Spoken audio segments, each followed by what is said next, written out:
you had an idea of certain things that you thought were good, and you say it a lot different. And I said, I really did. I didn't want to use him because he had a Porsche and a Ferrari. Well, see, this That is, wasn't my I don't trip. think of it that simply.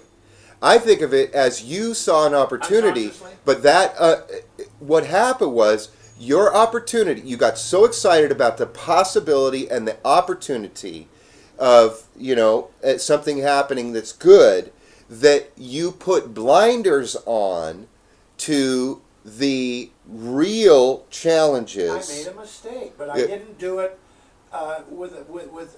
I mean, I've had bad behavior patterns, some of it, but here's the bottom line. Listen, nobody's perfect. Absolutely. We learn as we go. But my main thing was I want a mastermind group of some guys that can talk about anything and get something going in this crazy world where we could break off into a little group of guys, pay our taxes, be nice citizens, but yet be healthy among each other. And that, I wasn't looking at the thing right. I was looking at it from the eyes of an enabler.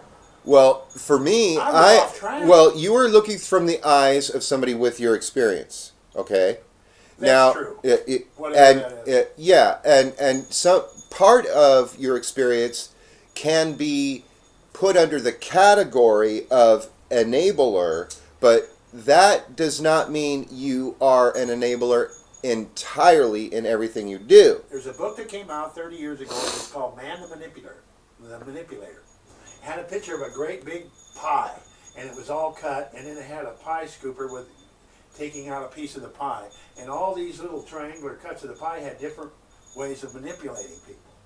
And this Scorpio that I lived with, shared a house, he said, you need to read that book. You're a manipulator. And I thought, well, aren't we all some degree? now, yes. And Jeffrey Wolf Green also says that Virgos tend to manipulate. But I don't mean it in a bad way. It's just a matter of... Well, but the thing is that the whole thing behind manipulation is changing the picture to a different perspective. I understand that. Okay? So, can you change the picture to a different perspective? Now, there's nothing wrong with changing the picture to a different perspective. However, you should not put blinders on. It's like a horse that you have on a carriage that cannot go where you want it to go because it gets distracted without the blinders on. Right. Okay, you put the blinders on the horse, And he stays on the road. and he doesn't get distracted Right. or disturbed or frightened or anything. Right. But what happens is the horse doesn't know what's going on around it, which is fine because the person running the horse is in charge. But do you see what I'm getting at? Let me go over the basics. I met this guy. I was taking care of a group of people, caretaking. And they were little people, and they were frightened, but they were in the rock and roll, and they did drugs, okay? They didn't do heroin, and they didn't do coke. They liked the cannabis gravy train, okay? Let's just take the cells and sedate them and not hit them with the heavy stuff. It is a heavy tranquilizer. It is. Cannabis is, because it doesn't perpetuate electricity to the dendrites and pass on the cells. It stays in one cell and goes through its whole life in one cell, basically. It's called the slow down room, I call it. And anyhow, what happened was I met this guy named Les, okay? He's a 9 Scorpio. And his whole relatives are 999 Scorpio. Now the thing is you get a manipulator. Scorpios are known to be controlling. Oh, big time. You get a manipulator together with a controlling person. The person that is controlling will want to control how the manipulation is going about. I'll tell you what happened. Les started hanging around me. He says, hey, listen, you're taking care of these people. You're not getting paid for it. And I was doing a little work on the side. I started doing a little more salvage business and stuff. And he said, why don't we get a house together? So we got a house. Now speaking of blinders, the opposite sign of Scorpio is the only thing that can balance it out, is Taurus. That's right. And you put a bull and in a straight line, it'll plow a straight line all day long. Right. They are just so fixed and set fast in their thing that they don't give a shit about what anybody else wants to control or manipulate or anything. They're going to do their thing. That's right. Okay? And they are known for endurance. Right. Tremendous endurance. Peggy's husband was Okay? a Taurus. So a manipulator will keep trying to change the picture, change the picture, change the picture, change the picture. Right.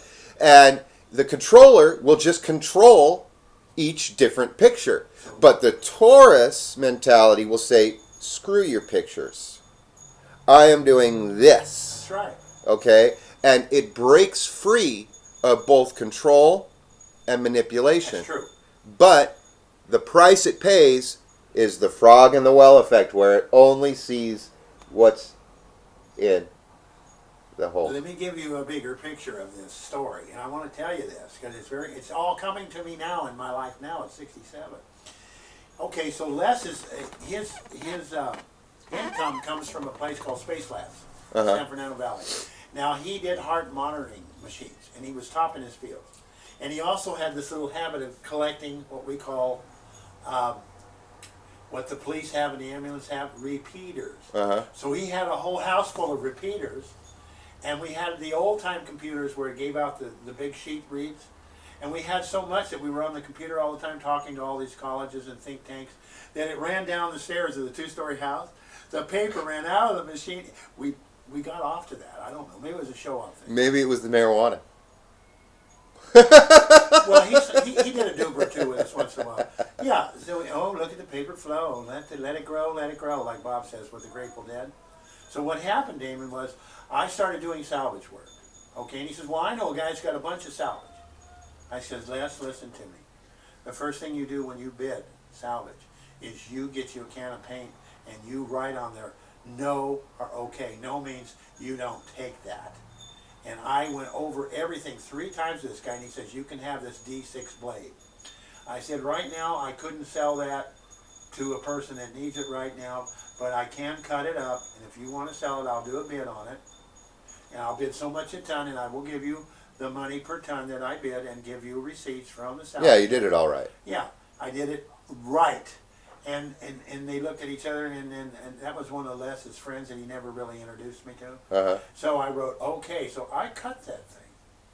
Okay, I knew how to cut that. Believe me, I had a torch that put out right at 9,000 Fahrenheit. I could cut it, except on the ends that takes 16,000. That takes what they call a burning bar. Okay, and I didn't need to do that. That's heat-treated steel. So I cut it, and I did all the other salvage. I went in, weighed it, got my money, paid him, and about a month later, he comes up with Les and said, you stole this. We're going to take you to jail. I didn't say you could take that. You know. Yeah. And at the salvage yard, you can see it sitting there with big OK in white letters. And so Les sabotaged me. And I thought, how could you do that? How? Well, now, wait a second. You trusted him on his word. You didn't have a receipt with a signature. And even in that time... Oh, gotcha. To see all my big jobs I did with all my big companies I've done, I've done some big companies. They have a form out and it's already signed and everything. That's right. You got me, Damon. You're right. And so... You're right. Absolutely. In the moment, I'm not going to you didn't think of everything. No. Now, there's nothing... Now, you have that experience, and you know it in the future. Oh, professional okay. man, you don't do anything without... Without receipts. Oh. You know, you have a receipt with a signature on it. You say, hey, it's listed right here. That you signed it. Sorry. You can't come back and say he blah, blah, blah, blah, blah. But now they could do that. See, that's why courts are filled with people who don't know how to communicate. Is that people still sue each other even for things that they agree upon. Oh my God. Because they never really agreed upon it. The thing is that they're not communicating in their own mind. Exactly. With their own self. It's a reflection of the heart being disassociated from the brain, and the brain disassociated from the lungs, and the lungs being disassociated from the muscles, and, separated in time. And then what happens is the great phantasmagoric carnival of forms, the ever-recurring tragicomic symphony of life. And the same problems happen over and over and over, regurgitating themselves over and over and over. And we have to learn it new. I agree. I agree 100%.